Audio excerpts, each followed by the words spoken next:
Bem-vindo a mais uma disciplina do nosso curso de psicanálise clínica.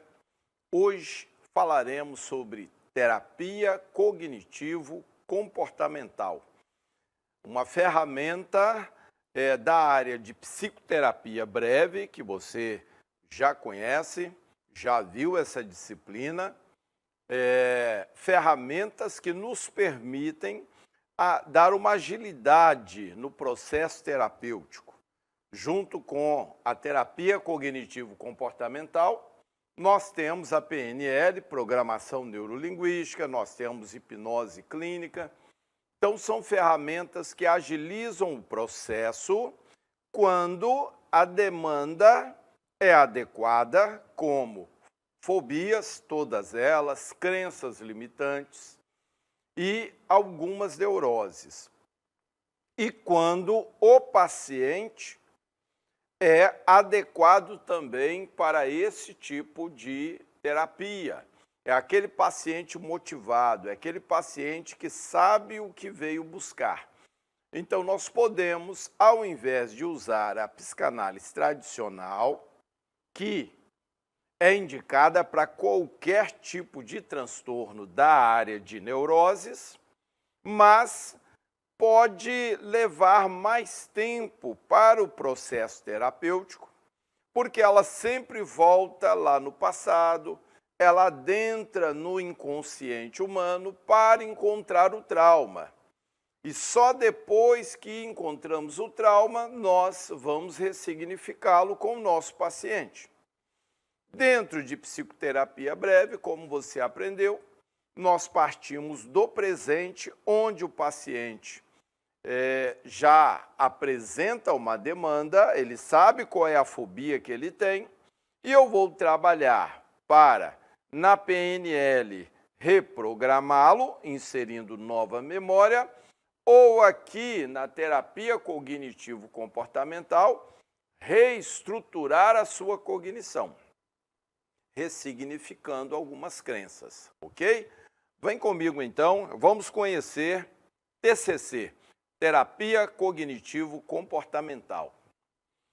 A TCC integra técnicas e conceitos vindo de duas principais abordagens psicológicas. A cognitiva faz parte da nossa cognição, como pensamos, como fazemos a leitura das coisas, como reagimos, como isso mexe com a nossa emoção. Como tomamos decisões movidas pelo raciocínio. E, em contrapartida, o comportamental, que é a consequência do processo cognitivo. Por isso, essas duas abordagens. Como se processam os pensamentos, o raciocínio, para se tomar uma decisão. O comportamental vem após a decisão. Você decide o que fazer e que comportamento você terá. A terapia comportamental tem como base as teorias e princípios da aprendizagem que se desenvolveram a partir do início do século XX, apoiando-se principalmente nos conceitos de, primeiro, condicionamento clássico de Pavlov, condicionamento operante de Skinner e a aprendizagem social de Bandura. Condicionamento clássico é aquele condicionamento gerado pelas experiências do dia a dia. Há uma série de hábitos, de rotinas que vamos adquirindo, que são condicionamentos que o nosso cérebro cria para fazer a nossa gestão. Então, esse é o condicionamento clássico. Você aprende a fazer uma coisa e a repete sem dificuldade. A escrita, a leitura, andar de bicicleta, tudo faz parte desse condicionamento. O condicionamento operante, ele está ligado a um processo de repetição numa máquina, num instrumento. Então, envolve mais o físico.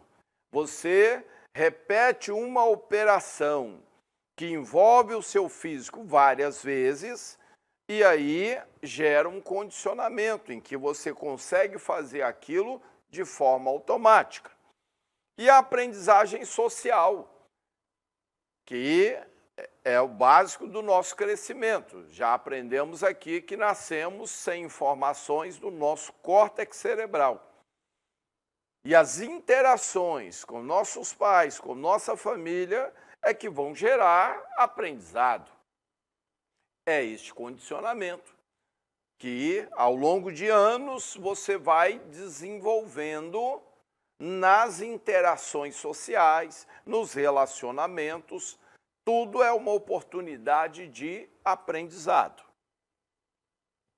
E aqui nós temos, né, os três estudantes que criaram estes postulados que mais tarde Tenkenbeck usou como base. Então, o Ivan Pavlov, o Albert Bandura e Skinner.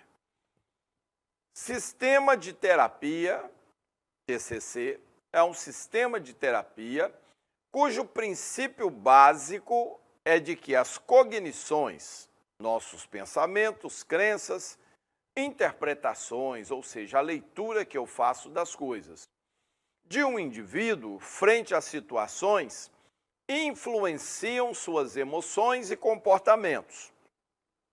O terapeuta atua sobre as cognições, a fim de alterar as emoções e comportamentos que as acompanham. Proposta inicialmente por Aaron Tenkenbeck, em 1976, que observou a existência de três principais áreas de distorção cognitiva na depressão. Ele chamou de tríade cognitiva. Então, veja bem, é avaliada a forma como funciona a minha cognição e o comportamento que ela produz. O que Tenkenbeck ele avaliou, que conclusão que ele chegou? Os terapeutas até então observavam um comportamento disfuncional e trabalhavam tentando corrigir o comportamento disfuncional, mostrando o que estava errado e tentando reeducar o indivíduo. Aaron Tenkenbeck, ele inverte o processo.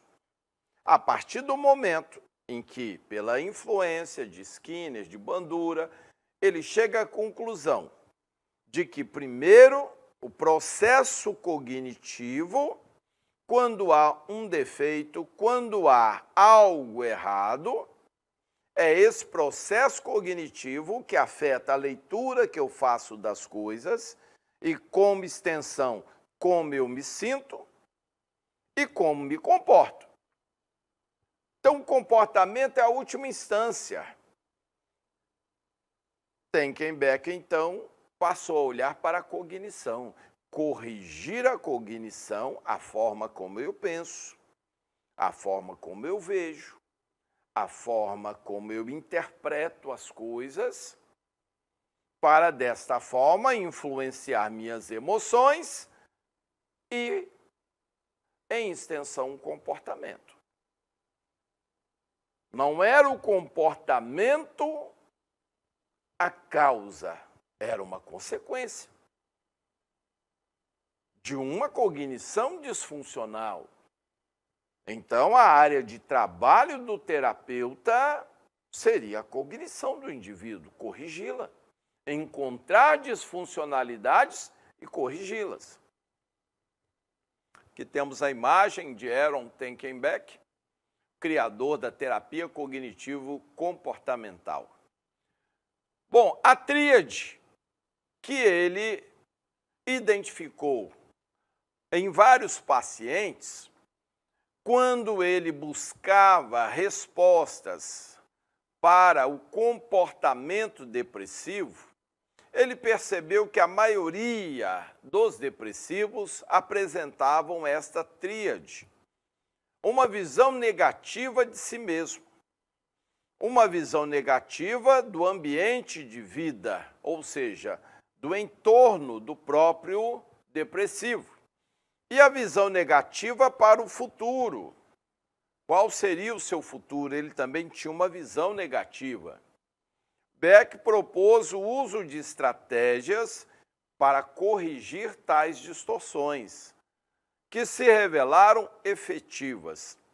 Posteriormente, a terapia cognitiva foi estendida para diversos outros transtornos. Então, ele trabalhou na forma como o indivíduo via as coisas. Primeiro, como ele se via, como ele via o entorno dele, as pessoas que se relacionavam com ele e como ele via o seu próprio futuro. Isso tudo é o quê? Cognição. São crenças que eu tenho sobre mim, sobre os outros, sobre a vida, o futuro. E estas crenças, sendo disfuncionais, afetam meus sentimentos. O sujeito torna-se depressivo. E meu comportamento.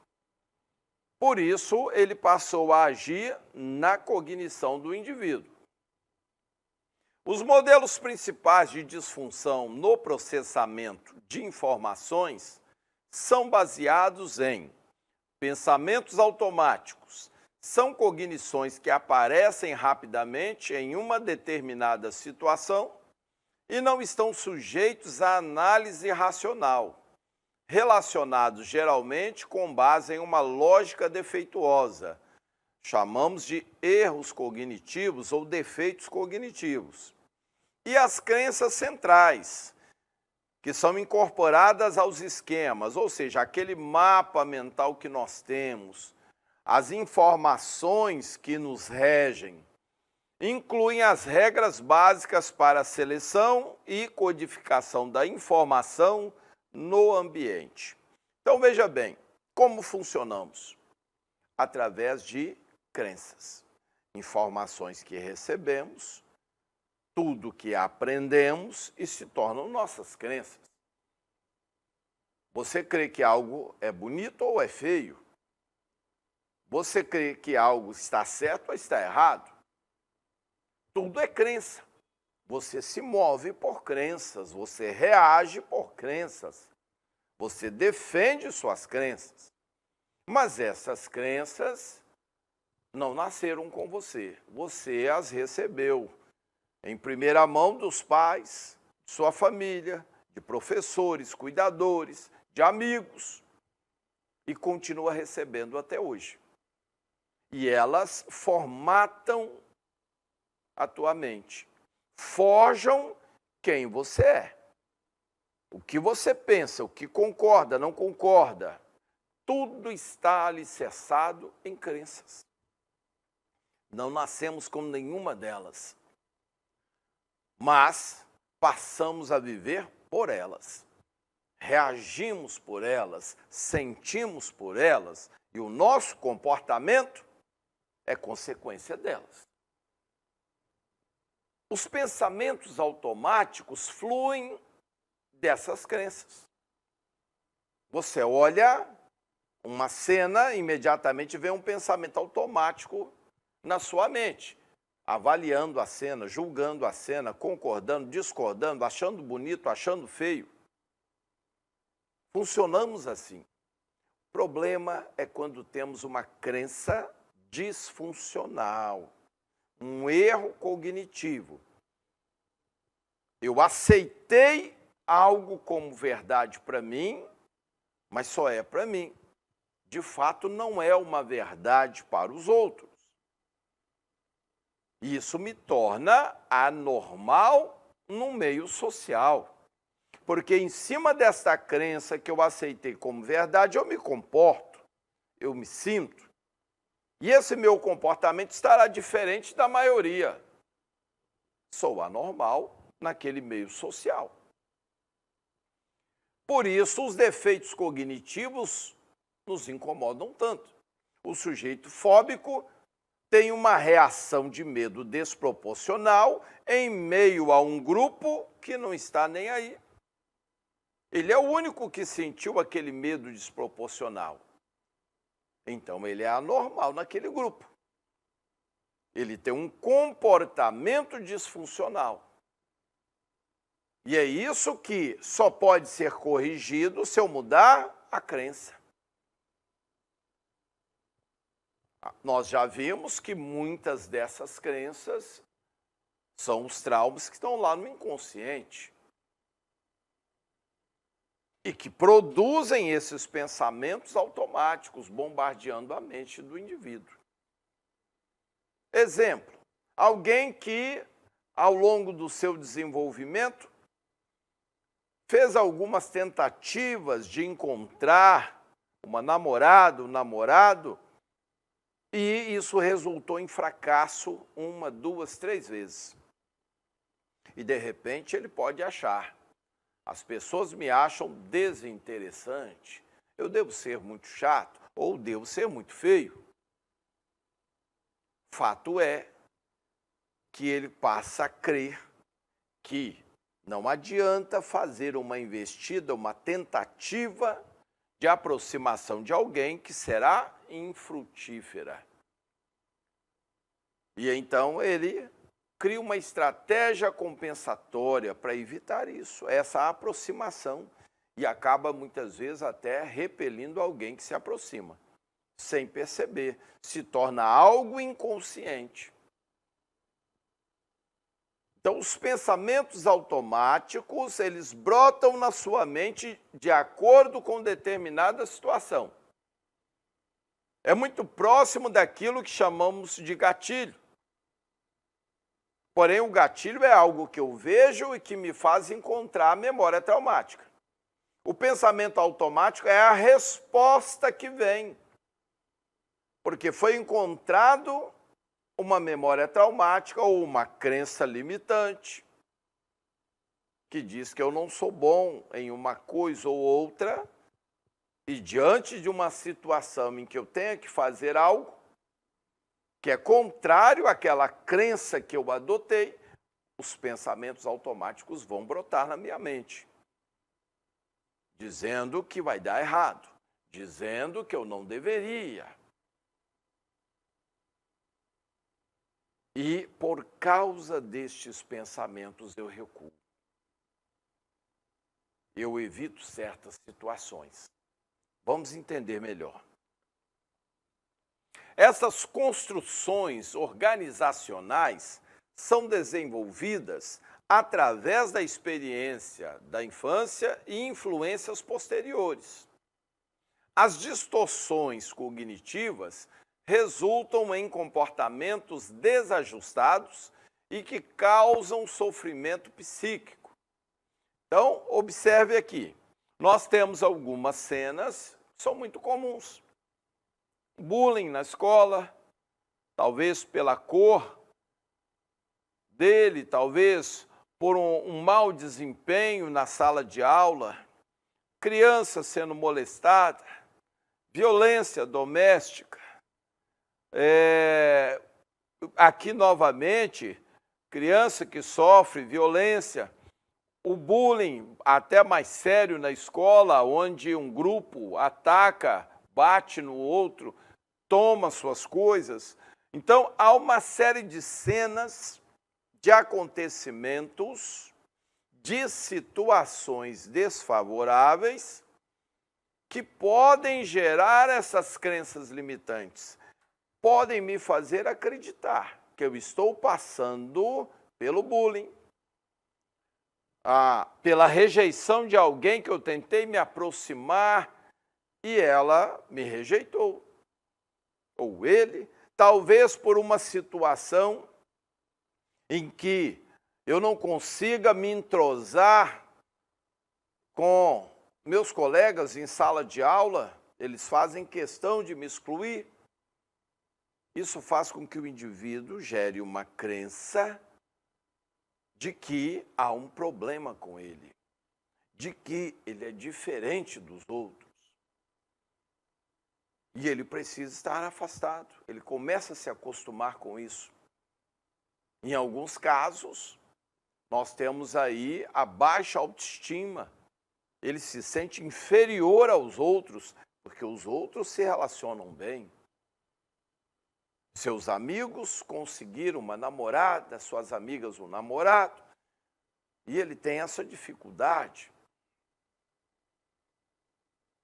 Qualquer coisa que vá te fazendo acumular fracassos, ou seja, investidas infrutíferas, podem gerar uma crença disfuncional. Nós chamamos de crenças centrais, que podem ser positivas ou negativas. Quando cremos em determinada coisa a nosso respeito ou ao respeito de quem nos rodeia, isso altera nossas emoções e, em contrapartida, nossos sentimentos. Então, estas situações são exemplos do que pode ocorrer na infância e que vai minar a autoestima de uma criança e vai gerar nela crenças centrais defeituosas. Nós chamamos de distorções cognitivas, porque ela passa a fazer uma leitura errada das coisas. Ela olha para si mesma, tem uma visão errada. Ela olha para os outros, também faz uma leitura errada. E em cima disso, muda o seu comportamento. Pode se tornar de isolamento, pode se tornar mais arredio,